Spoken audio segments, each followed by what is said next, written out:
too, since I'll be editing it. Anyway, oh, I done goofed it there. All right, we'll start off with just some more basic questions before we knock you over the head with the how do I answer this one? Okay. So, growing up or now, whatever, what music influenced you, or what really, what did you really dig? Oh, I grew up in, I was in high school in the early 80s, finished high school in 1983, so I really listened to a little bit of everything, but grew up in Waco, in Robinson, small 3A schools, country boy, wear boots all the time, and so country music was probably the music I listened to most often, but I really have always kind of listened to everything. I listened to John Cougar Mellencamp back then, and things I'm not as proud of too, like AC/DC from time to time, and lots of things. The Commodores, I've always felt like, I love good soul music, and didn't really start listening a lot to Christian music probably till my later college years, but really, I really kind of like everything. Mm-hmm. You say that you're not quite as proud as music like AC/DC. Is there a reason for that? Well, I It's think, like you think about affiliation? some of the lyrics, Hell's Bells and some of that kind of stuff, where, you may have liked the rock or the beat or but, maybe the lyrics and the meaning behind some of the songs where I didn't pay a lot of attention to that. I was more into the beat or the rock and roll or whatever Well, it you may can barely be. understand them anyways. That's right. But so, it's interesting though, throughout my life, how I think, I've not paid attention a lot of times to what the lyrics were. For me, it seemed more about the beat or the rhythm or and then later you start paying attention. Wow, that's really not a good song. Well, is it good in the sense of moral fiber? Or Yeah, that's what continuity? I would say. Yeah, in terms of I guess I think as you grow in life, you probably pay more attention to those things, and have your own children think about what are they listening to, or what's their mind being filled with. I haven't ever been overly, I guess, worried about that, because in my own experience, I may have listened to a lot of music, not a lot, but some music from time to time that the lyrics weren't what I would call real wholesome, but it didn't influence me to go out and try drugs or smoke marijuana or so I've never been overly concerned about that. But I think as you think about songs you used to listen to, or you hear them on the radio now, and you listen to the lyrics, you think, man, that wasn't, that's really not a real good message. So basically, you say it's like the lyrics are on par with everything else, and what makes it a good song. I think I probably feel that way more now than I used to feel. I still like, if it doesn't have a good beat and good, something that energizes or engages me, I'm not really interested in it. But I pay more attention to lyrics now than I used to. Fair enough. So, if you could discount the lyrics, message, or whatever of general classic rock, because it's the 70s and it was sex, drugs, rock and roll, and Right. all that stuff. If you could discount everything they were saying and just kind of put it on mute, would the rest of it, if it were purely instrumental, be classified as good? Or, like you said, since you've been paying more attention to the lyrics? Oh no, I think I'll classify it as good if because obviously there was something that attracted me to a certain song. If I recognized it wasn't the lyrics, then it had to be, the actual instruments and music and something besides those lyrics. So yeah, I would say. Is there a song that's impressed you with its lyricism? That's something that grabs you, or like just you hold to a high standard? Well, you know, probably one of my favorite songs is the one that One Voice sings, "God Is All Around," and that one just from its meaning and the way they sing it and the way when they come near the end of the song, they move out into the audience and they surround the group and they sing "God Is All Around," and that one always pops out as one of my favorites. I have a lot of favorites. I have songs from every different, you know, area you would think of really on my iTunes. So I listen to lots of different stuff. I like to say I do too. Just keep an open mind. It's Right. like it's not all classical in the music department. Right. And as much as I love it, you can only have so much of it one day. So let me think. So the focusing a little bit on "God Is All Around." Not so much the actual song, but like, would you say it's important to you because of the message, and or like any other things in it, like, or songs in general? Would it be considered good for you if it has like a purpose behind it, or the message is good? I think it's both. I think for me, I think if the message is great but the beat is awful, I'm not real interested in. I'm not going to consider it a good song if it doesn't either bring energy, you know, give me good feelings, make me feel good, have a positive feelings about it. If none of that's there, but it just has good lyrics, I wouldn't consider it really a good song. Probably, I'm not saying the message would be horrible, but I wouldn't consider it a good song. It wouldn't be one of my favorites. But of course, a song like "God Is All Around" doesn't have this, you know, electrifying, you know, beat to it. But that one is about the message. But it's also about the tone and the way it's sung and presented. That one is kind of all about the message. There's, you know, plenty of others. Like I say, you know, I listened to country. I grew up, you know, listened to the Commodores. Lionel Richie was one of my favorites ever. You know, I listened to everything really. Is there a particular song by like the Commodores or Lionel Richie that? Oh boy, I could name a lot of them. By, you know, Lionel Richie, "Penny Lover," "Stuck on You," Commodores, I think 3 Times Lady, "Sail On," a lot of them. But, you know, and at the same time I was listening to country music, so I really, you know, I found a lot of people are kind of, what do you listen to? I listen to country. Mm-hmm. You know, I've never been that way. I listen to everything. Mm-hmm. And I like everything. You don't stick to one particular thing. So, any of those have a particular hook or drive that, like, when you hear it, or once you get to the chorus, it's like that's the song. Like, Well, yeah, I think a lot of them do. You know, I can't think anything just doesn't come to mind, but I think, yeah, if the chorus is good and the chorus is something you enjoy singing along to, you know, it has a good beat to it, then yeah, I enjoy those.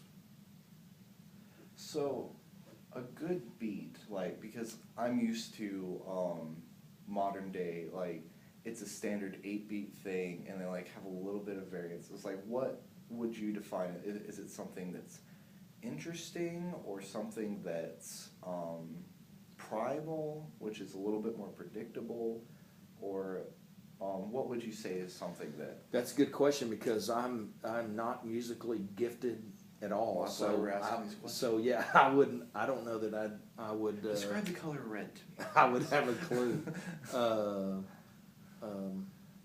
You know, I think for me, I'm attracted to songs that have a good beat, they have a good rhythm. They, you know, you enjoy singing along with them. You know, I can't sing, but you know, I sing pretty good in my car when I'm by myself. You know, and you hope nobody's driving beside you watching. Well, I do regardless. I'm gonna put on full-on opera face even if I'm listening to rock. So something like you just kind of like feel Mm-hmm. or Yep. maybe dance to. I'm not sure. Yeah, if I'm not a that's- dancer, but yeah.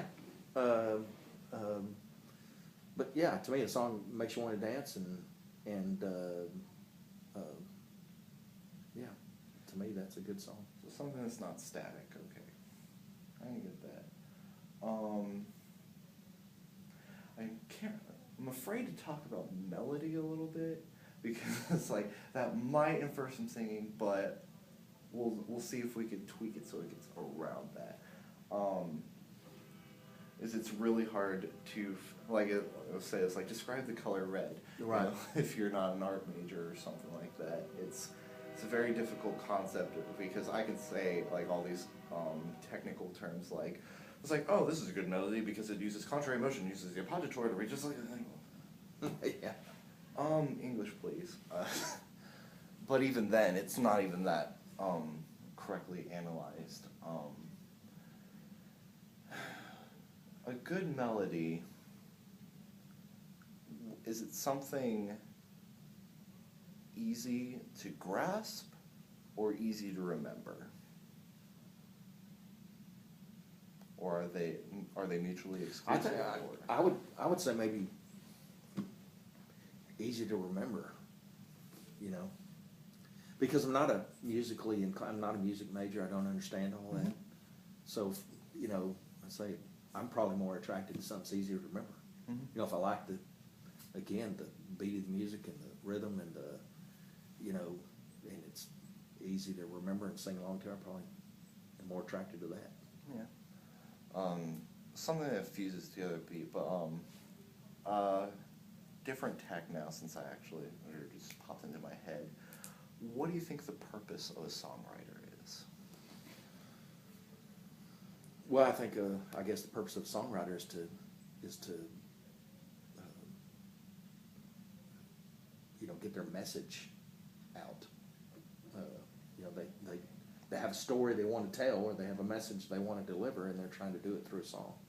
And so, I'm not a songwriter, so I don't know how all that works. But you know, when you're writing a song, or you're thinking about the rhythm or the beat of the song, I don't have any idea. But I would think it starts with, man, I have this message that I think is important, or I have this story I want to tell, like they say about Taylor Swift about all her ex-boyfriends when she's mad at them. She writes songs and tells the story, you know, because she wants to tell a story.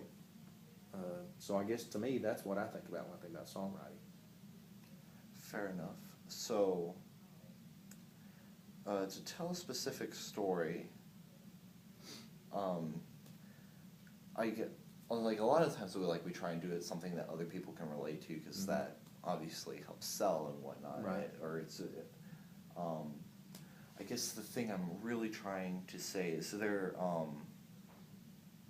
is there like a kind of a hidden thing or not so hidden thing behind telling the story because you're bringing something to light when is that on purpose so that people will get a reaction out of it, or does that necessarily, or it's not necessarily all the time?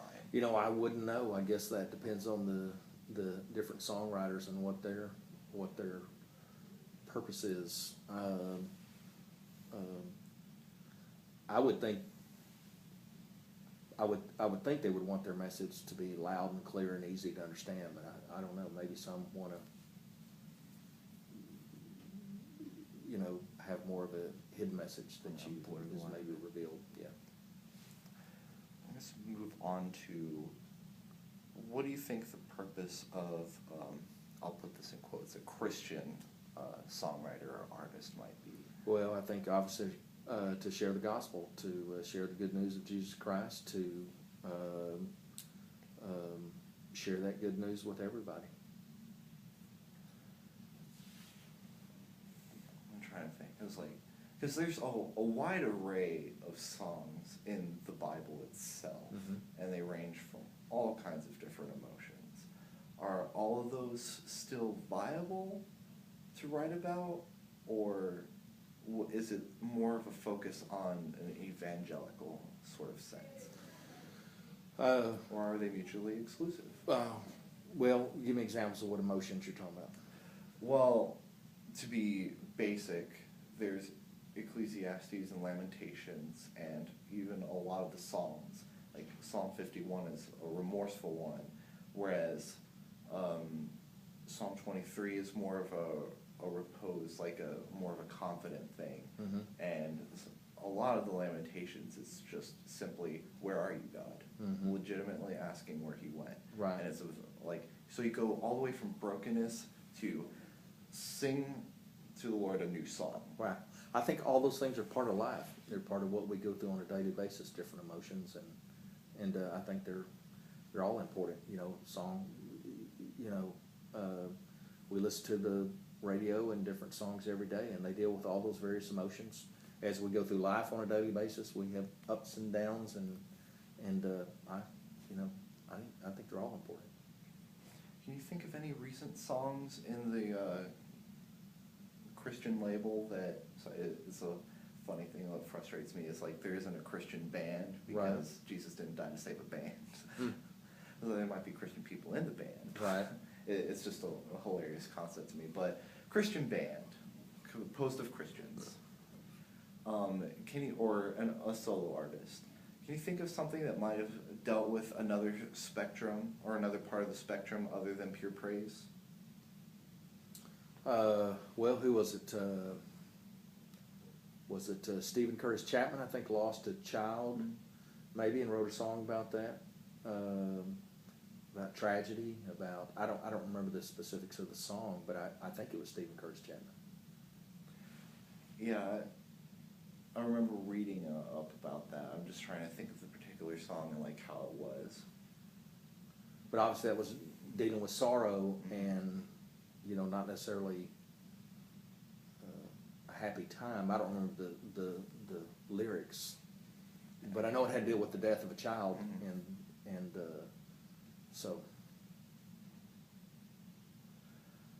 So, I guess I think this might be like one of my closing questions, if not the one. So, to be relevant as a Christian artist versus an artist in general is like not only, but as a Christian artist specifically, is tell somehow of the character of Christ, like the essential gospel of it, but still keep it in a sense that it's still human, as opposed to just putting up on an unreachable pedestal. Like, is it more about like exemplifying this, or doing that and bringing it closer in a sense that it's more understood? Or are both like necessary? Well, I think if it's what is the definition of a Christian song? Could you say it's a Christian song because it's not full of lyrics that have immoral or non-Christian parts, belief systems that are, does that make it Christian artists would have to have a message about Christ or the gospel, or and it seems to me too, it's just as important for Christian artists, if they're Christian artists, to kind of live out that faith and to guard their life and their faith, because we're all human. But yet a Christian artist makes some bad life choices, then they're not going to be considered among the elite Christian artists, because maybe they made some poor life choices, which maybe is not fair either, because we all sin, fall short of the glory of God. But if you're known as a Christian artist, that you probably have expectations of how you live your life that are much different than normal. But I think probably, to think about what really makes a Christian artist, I think, is they're consistently putting forth a message about their faith, about the Christian way of life, about the gospel, about praising our Savior. So could a non-Christian artist make a Christian song? They could. certainly I think someone that's not a believer could write lyrics that, that describe the gospel, that explain the Christian faith. They could certainly write lyrics about that.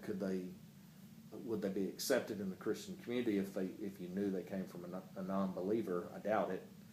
But it could have a good beat and a good rhythm, and people may enjoy the song.